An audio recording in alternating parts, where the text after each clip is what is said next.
Hello friends, I am doctor Neha Yadav. पिछली video में हमने आपको ग्लाइकोलाइसिस के बारे में भी थोड़ा बता दिया था।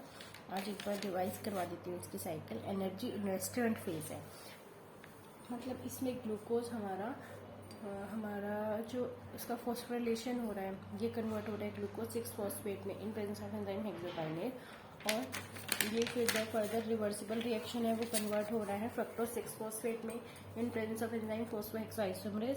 देन इरिवर्सिबल फोस्फोफ्रक्टोकाइनेज के प्रेजेंस में फ्रक्टोज 1,6 डिसफॉस्फेट। देन स्प्लिटिंग होगा फ्रक्टोज 1,6 डिसफॉस्फेट का एल्डोलेस के प्रेजेंस में in presence of 2 molecule of glyceraldehyde 3 phosphate या डाइहाइड्रोक्सी एसीटोन। ये दोनों रिवर्सिबल है in presence of enzyme phosphohexoisomerase. ठीक है, अब एनर्जी जनरेट होगी, ये हमारा कन्वर्ट होगा 1,3-BPG में in presence of enzyme glyceraldehyde 3 phosphate dehydrogenase के प्रेजेंस में in presence of enzyme glyceraldehyde 3 phosphate dehydrogenase, ये कन्वर्ट होगा 1,3-BPG में। फिर ये 1,3-BPG रिवर्सिबल रिएक्शन है हमारा बाइफॉस्फोग्लिसरेट, हमारा फॉस्फोग्लिसरेट काइनेज के प्रेजेंस में। फॉस्फोग्लिसरेट काइनेज का एक एंजाइम है, उसके प्रेजेंस में ये रिवर्सिबल रिएक्शन से बनेगा 2-BPG। ठीक है, अब फॉस्फोग्लिसरेट म्यूटेज के प्रेजेंस में ये बनेगा 3 से 2-BPG। सिंपल है, हमारा 2 मॉलिक्यूल ऑफ ग्लिसरॉल्डिहाइड 3 फॉस्फेट से बना हमारा 1,3-BPG। क्या बना? 1,3-BPG in presence of enzyme glyceraldehyde 3 phosphate dehydrogenase. ठीक है, अब ये 1,3-BPG से हमारा बना 3-BPG in presence of enzyme biphosphoglycerate kinase in presence of enzyme phosphoglycerate kinase. ठीक है, अब हमारा ये एक रिवर्सिबल रिएक्शन है और फॉस्फोग्लिसरेट काइनेज की प्रेजेंस में हमारा ये बाइफॉस्फोग्लिसरेट कन्वर्ट हो गया हमारा 3 फॉस्फोग्लिसरेट में।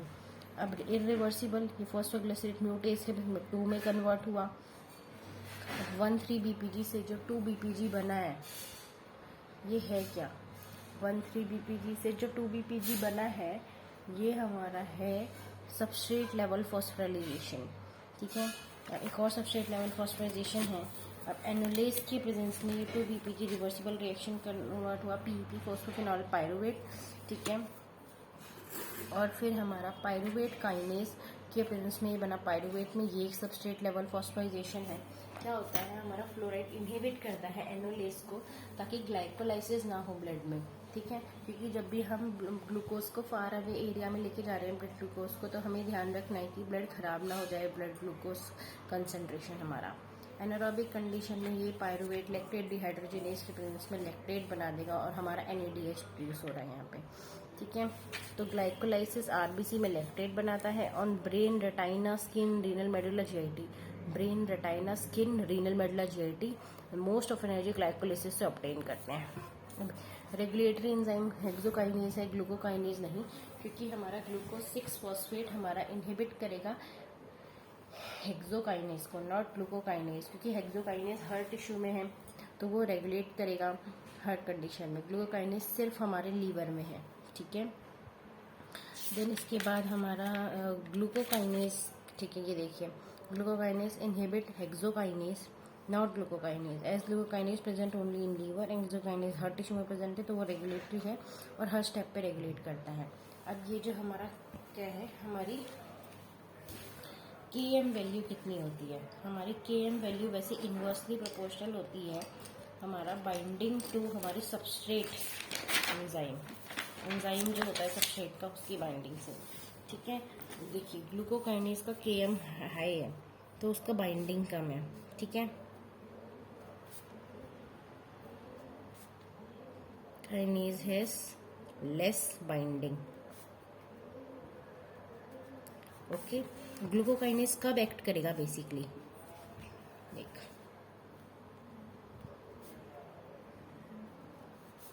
Act when glucose level increases. जब ब्लड ग्लूकोज लेवल कितना इंक्रीज कर जाएगा? More than 100 mg/dL। ठीक है, ये हो गया।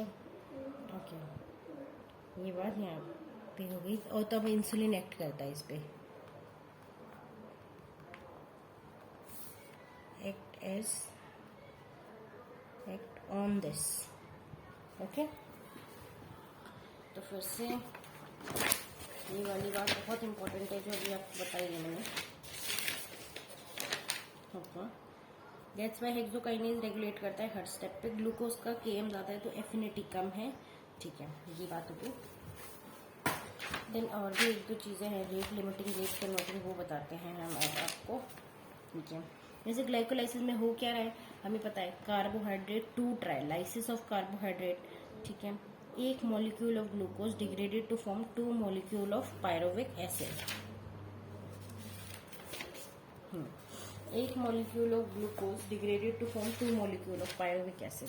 ठीक है, ये यहाँ पे एक मॉलिक्यूल ऑफ ग्लूकोज था, 1 मॉलिक्यूल ऑफ ग्लूकोज, और हमारा पायरोविक एसिड कितना मॉलिक्यूल बन रहा है, 2 molecule of pyruvic acid. 2 molecule बन रहा है पायरोविक एसिड का. ठीक है, सिंपल सी बात है. 2 molecules of pyruvic acid which में ऑफ 3 कार्बन. क्या हुआ कि हमारा एक मॉलिक्यूल ऑफ ग्लूकोज जो 6 कार्बन है, तो अब हमारे 2 मॉलिक्यूल ऑफ पायरोविक एसिड बना विथ 3 कार्बन. तो टोटल सेम ही रहा, 2 × 3 6. ठीक है, ठीक है. और ये कहाँ पे होता है, साइटोप्लाज्म में होता है. ठीक है, ये होता क्या है बेसिकली ग्लाइकोलाइसिस. साइट बहुत इंपॉर्टेंट है, याद रखना कि हमारा ग्लाइकोलाइसिस हो कहाँ रहा है. अकर्स इन साइटोप्लाज्म में हो रहा है. ठीक है, बाकी आरबीसी डिपेंड करता है इस पे, ये हमने पढ़ लिया. चाहे कोई भी stage of feeding, fasting, glycolysis aerobic medium में 7 मॉलिक्यूल ऑफ एटीपी प्रोड्यूस कर रहा है और एनारोबिक में 2. क्यों, ये अब हम देखते हैं. देखिए, ये साइकिल, यहाँ एक एटीपी कंज्यूम हुआ. ठीक है, और एक यहाँ एक एटीपी कंज्यूम हुआ. ठीक है, अब एटीपी, ये सबस्ट्रेट लेवल फॉस्फोरिलेशन है, तो यहाँ हमें एक एटीपी मिलेगा. ठीक है, यहाँ एक एटीपी मिला. ये सबस्ट्रेट लेवल फॉस्फोराइजेशन है, यहाँ एक एटीपी मिला. ठीक है, और उसके बाद हमारा और भी चीज़ें हैं. ठीक है, एक सेकेंड. ठीक है, हाँ, यहाँ पे भी हमारा एनएडीपी फॉर्म हो रहा है. ठीक है, तो ये एनएडी फॉर्म हो रहा है. तो एक एनएडी हमारा 2.5 हमारा एटीपी देता है. 2 सबस्ट्रेट लेवल फॉस्फोराइजेशन हो गए तो 6, सॉरी वो भी हमारे 2 हो गए. ठीक है, तो टोटल एटीपी कितना हो गया, वो देखते हैं. एनारोबिक में हमारे 2 ही होता है. तो अभी हमने देखा क्या कि पहले तो हमने 2 चीज़ें पढ़ी. एक हमारा कि बेसिकली एक मॉलिक्यूल ऑफ ग्लूकोज है जो 2 मॉलिक्यूल ऑफ पायरोविक एसिड देता है. ठीक है, with 3 carbon atom. Glycolysis cytoplasm में होती है. ठीक है, अब हम टोटल एनर्जेटिक्स पढ़ रहे हैं. ठीक है, एनर्जेटिक्स बताऊँ मैं अगर आपको, तो देखिए बहुत इंपॉर्टेंट टॉपिक है. एनर्जेटिक्स पूछा जाता है एग्जाम में, चाहे वो कोई भी कॉम्पिटिटिव हो या थ्योरी बेसिस पे हो.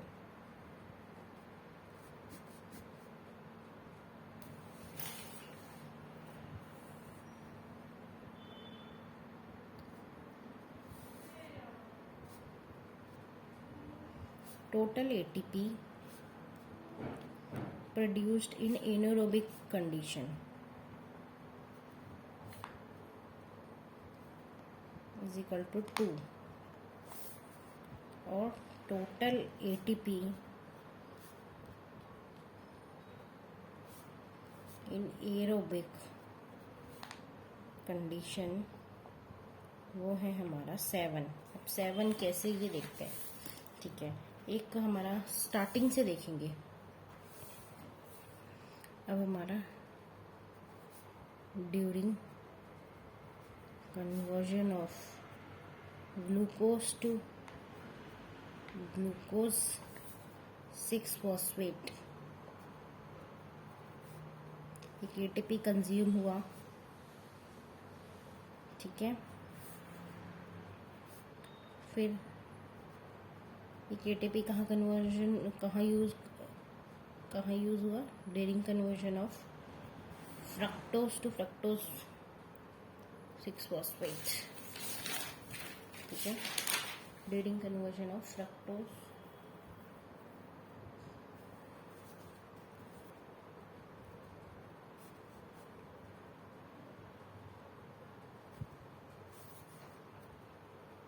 फ्रक्टोज 1,6-bis फॉस्फेट, एक एटीपी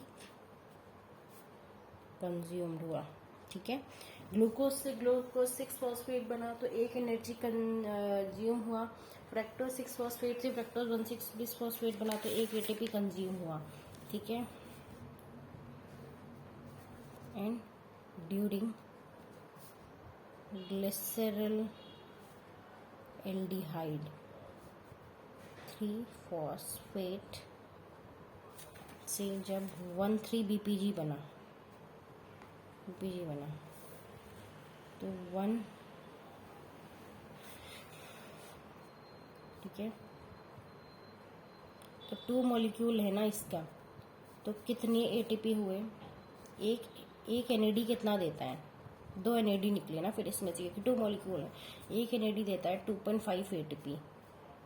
अर्लियर 3 था, नाउ 2.5 है, ठीक है। अर्लियर इट वॉज 3, पुरानी बुक्स में आपको 3 मिलेगा, बट आप इसको करेक्ट कर लीजिए, अब ये 2.5 है। तो 2 इंटू NAD कितना हो गया आपका? हो गया 5 ATP, ठीक है।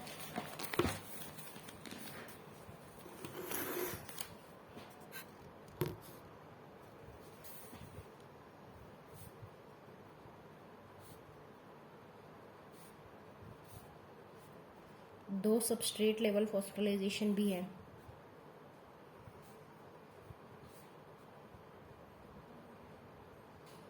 एक हमारा ये PEP से जब पायरुवेट बना था, और एक हमारा 1,3-BPG से 3-BPG बना था, और एक 1,3-PG से 3-PG बना था। सिंपल सी बात है, 3PG बना था, ठीक है। 10 2 ATP, ठीक है। तो टोटल ATP कितने हुए? टोटल ATP जितने भी लगे, कंज्यूम हुए, कुछ भी जनरेट हुए, कितने हो गए? वो 5, ये 2 7, ये देखिए ना, ये 2 कंज्यूम वाले 5, ये तो 7 8 9, टोटल ATP 9। तो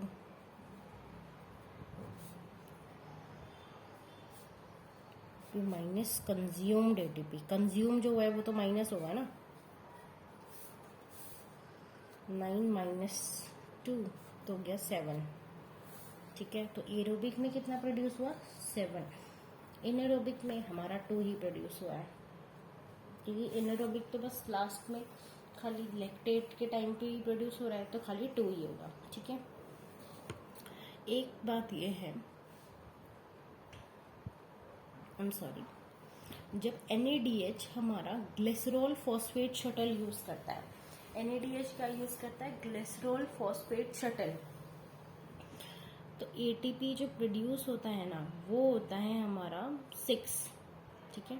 तो इसमें जैसे इसमें जो टोटल हमारा NAD पे हमने पढ़ा था ना, इसमें हमारा कितना प्रोड्यूस हो रहा था? NAD में 5 ATP, पर अगर NAD glycerol phosphate shuttle use कर रहा है तो टोटल कितना ATP प्रोड्यूस होगा? 4, ठीक है, 4 ATP प्रोड्यूस होगा, ठीक है। सो नेट ATP कितना हो जाएगा?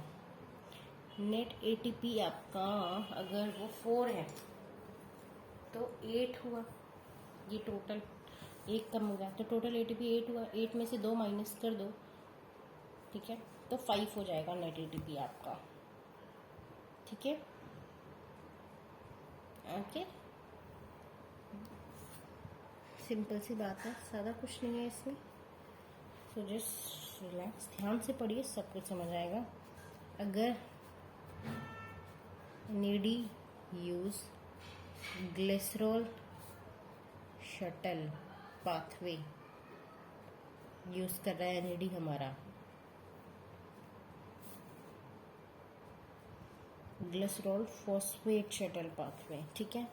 तो ATP कितना हुआ, जो 5 प्रोड्यूस हो रहा था, प्रोड्यूस हुआ, वो हो गया 4। सो नेट ATP कितना हो गया हमारा, अगर वो 4 हो गया तो एक ही तो कम हुआ, तो टोटल ATP हमारा था जो 7 था, वो हमारा कितना हो गया, हमारा 6 हो गया, ठीक है। सिंपल सी बात है, ठीक है। नहीं सॉरी, देखिए, अगर आपका नेट ATP 5 था, इसमें जो NAD है इसमें 5 था, अब इसकी जगह 4 हो गया है, तो कितने हो गए, 4 5 6 7 8 हो गए टोटल, ओके। 8 में से 2 माइनस कर दो, कितना बचा, 6। तो टोटल नेट ATP जो है वो हमारा 6 है, ठीक है। नेट ATP इतना है, सिंपल सी बात है, समझ में आ गई हम। अब हम आगे चलते हैं। जी आपको पूरा समझा दिया है ग्लाइकोलाइसिस और मोस्ट, छोटी छोटी चीज़ें ही बाकी होंगी अब, ठीक है। तो अभी हमने पता कर लिया। अब नर्वस टिश्यू हमारा एनर्जी डिराइव करता है ग्लाइकोलाइसिस से, ये मैंने आपको बता दिया। 3 रेगुलेटरी स्टेप हैं, रिवर्सिबल स्टेप्स।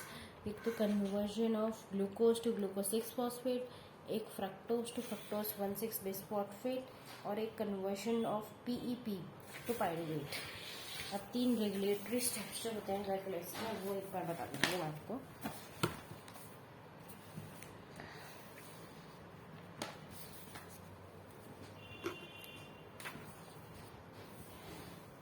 ये देखिए, 3 regulatory steps in glycolysis. Regulatory steps कौन से होते हैं, irreversible steps. First, conversion of glucose to glucose 6,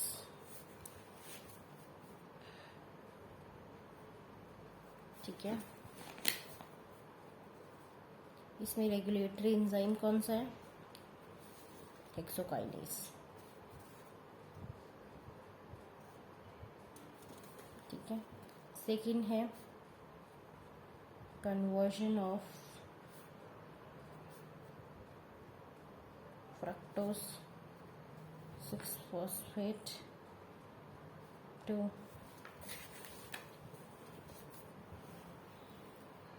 fructose 1,6 bisphosphate. इसमें रेगुलेटरी एंजाइम क्या है,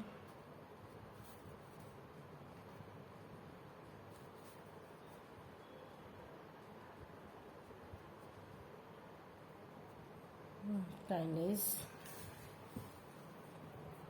ठीक है। थर्ड है conversion of PEP phosphophenol pyruvate to हमारा पायरुवेट,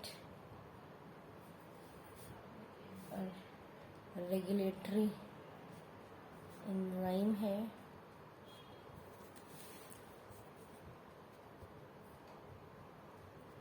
पायरुवेट काइनेज, ठीक है। ये हो गया।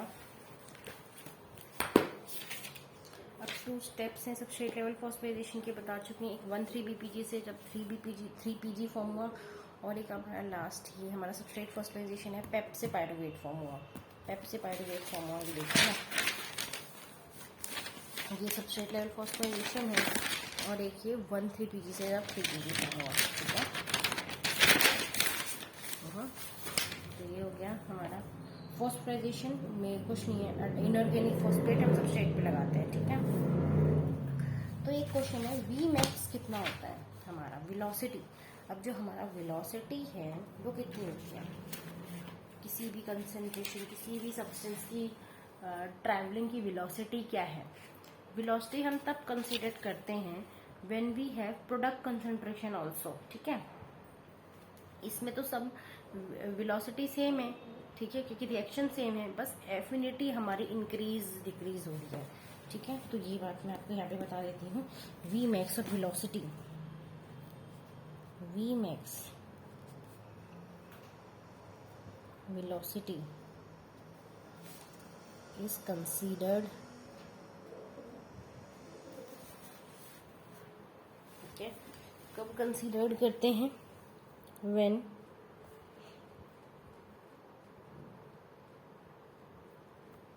प्रोडक्ट कंसंट्रेशन होगी। इन दिस कोई प्रोडक्ट कंसंट्रेशन नहीं है,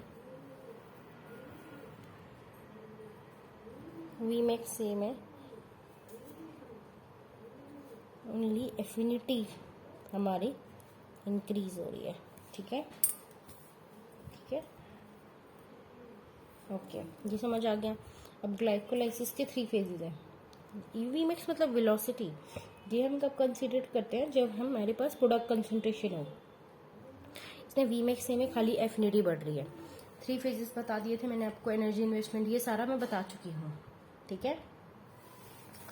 कि एनर्जी इन्वेस्टमेंट में 2 मॉलिक्यूल ऑफ एटीपी यूटिलाइज हुए, स्प्लिटिंग दिखी हमें, और वो आइसोमर से लिंक थे एक दूसरे से, ठीक है।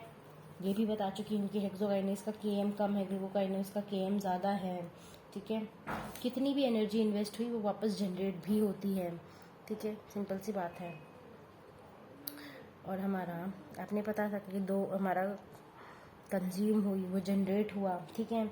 रेगुलेशन ऑफ ग्लाइकोलाइसिस भी आपको मैंने बहुत ही डिटेल में बता दिया था, ठीक है। तो कोई ऐसी चीज़ नहीं है जो छोड़ी हो। ग्लूकोज से ग्लूकोज 6 फॉस्फेट बना था हमारा, ठीक है। एक बार आपको छोटी छोटी चीज़ें कुछ और है वो बता देती हूँ कि हमें पता है ग्लूकोज से ग्लूकोज 6 फॉस्फेट जब बना था तो हमारा एटीपी यूटिलाइज हुआ था। इन प्रेजेंस ऑफ एंजाइम किसके प्रेजेंस में बना था? ग्लूकोज से glucose 6 phosphate in presence of enzyme hexokinase और ग्लूकोकाइनेज, ठीक है।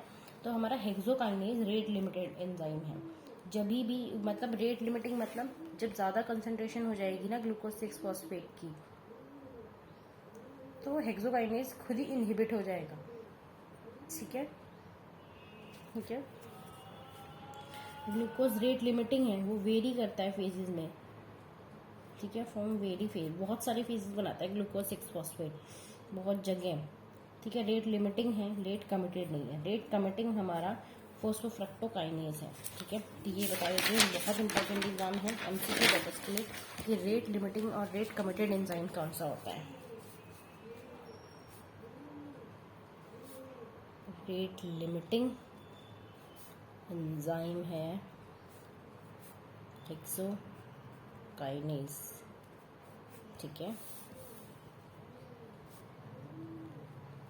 अब रेट लिमिटिंग और rate committed enzyme, committed enzyme कौन सा होता है? वो है फोस्फोफ्रक्टोकाइनेज, ठीक है। ये हो गया। अब अगर आपसे पूछा जाए कि फर्स्ट हमारा रेट लिमिटिंग एंजाइम कौन सा है,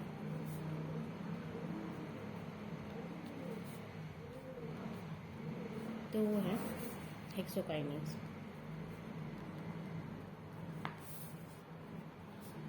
तो फर्स्ट रेट कमिटेड एंजाइम कौन सा है?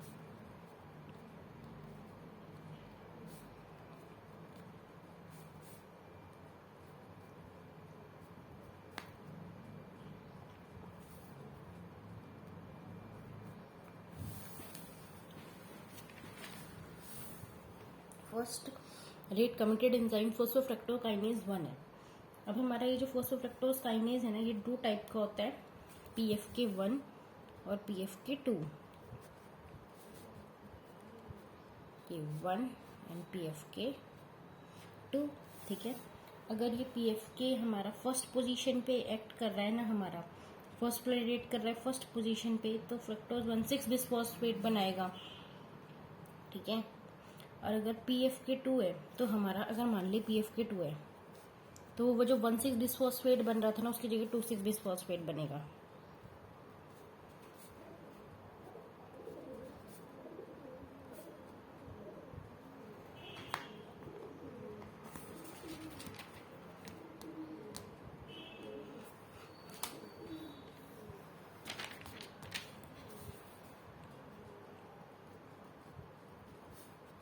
तो क्या फॉर्म हुआ, अगर PFK2 है तो फ्रक्टोज 2,6 बिसफॉस्फेट फॉर्म होगा।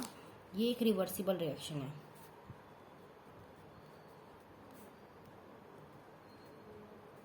ये जो PFK2 है ना हमारा, ये कैटालाइज करेगा, किस चीज़ को कैटालाइज करेगा, ठीक है, हमारे PFK1 को, ठीक है। और PFK1 हमारा इनहिबिट किससे होता है, ये एक इम्पॉर्टेंट पॉइंट है कि PFK1 फॉस्फोफ्रक्टोज काइनेज 1 इनहिबिट होता है सिट्रेट और ATP से, ठीक है। एक और एक्टिवेट होता है हमारा AMP से, क्योंकि PFK रेगुलेटरी एंजाइम है, रेट लिमिटिंग एंजाइम है, ठीक है। हमारा PFK1 इनहिबिट हो रहा है हमारा सिट्रेट से, ATP से, और एक्टिवेट हो रहा है AMP से। जो फॉस्फोफ्रक्टोज काइनेज 1 है वो इनहिबिट हो रहा है बाय सिट्रेट और ATP, but activated by AMP, ठीक है। अब फॉस्फोफ्रक्टोकाइनेज 1 जो है वो इनहिबिट होता है किससे, सिट्रेट और ATP से, बट एक्टिवेट होता है AMP से। तो क्या पढ़ा हमने कि जो फॉस्फोफ्रक्टोज काइनेज 1 है, फॉस्फोफ्रक्टोज काइनेज 1 वो इनहिबिट हो रहा है हमारी सिट्रेट से और ATP से, बट एक्टिवेट हो रहा है AMP से, ठीक है। किससे एक्टिवेट हो रहा है ये, AMP से, इनहिबिटेड बाय सिट्रेट और ATP, ठीक है। हमने पढ़ा था कि हेक्सोकाइनेज की हाई एफिनिटी है ग्लूकोज के लिए, क्यों है, क्योंकि उसका KM लो है, ठीक है। और ग्लूकोकाइनेज की कम क्यों, क्योंकि वो खाली लीवर में प्रेजेंट होता है, ठीक है। तो ये क्या है, PFK1 activate by AMP inhibited by citrate और ATP, ठीक है। ये खत्म हुआ।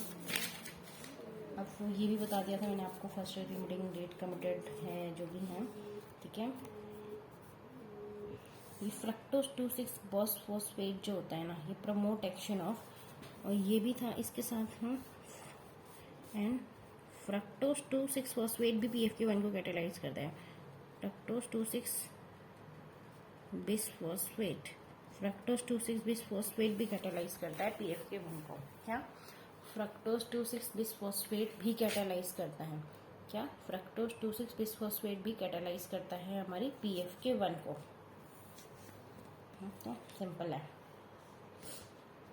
अब रेट लिमिटिंग और रेट कमिटिंग।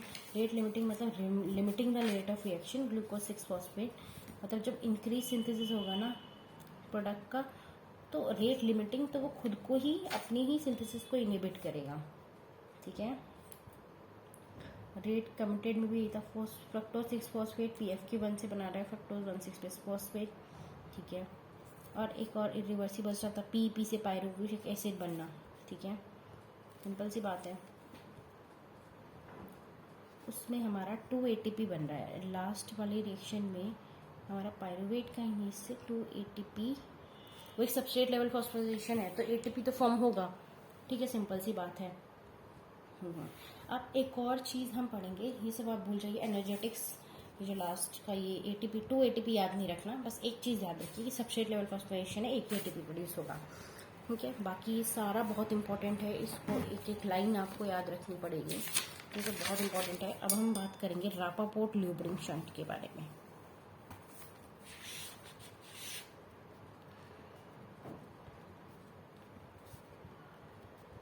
ल्यूबरिंग ये एक बहुत ही इम्पोर्टेंट टॉपिक है, ATP की वेस्टेज बचाता है ये, ठीक है।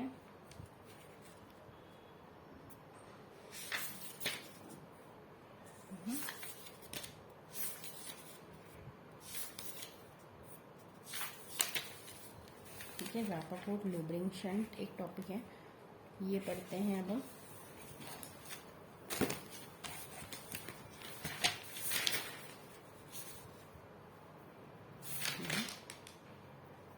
हाँ, इसको नेक्स्ट वीडियो में कर लेते हैं क्योंकि ये वीडियो लंबी हो रही है, कि ज़्यादा लंबी वीडियो फिर वो बोरिंग लगने लगेगा। बायोकेमिस्ट्री वैसे भी ड्राई सब्जेक्ट है। तो रापापोर्ट लुब्रिकेंट और सिट्रिक एसिड साइकिल, पीडीएच, ये सब नेक्स्ट में करते हैं। Thank you so much.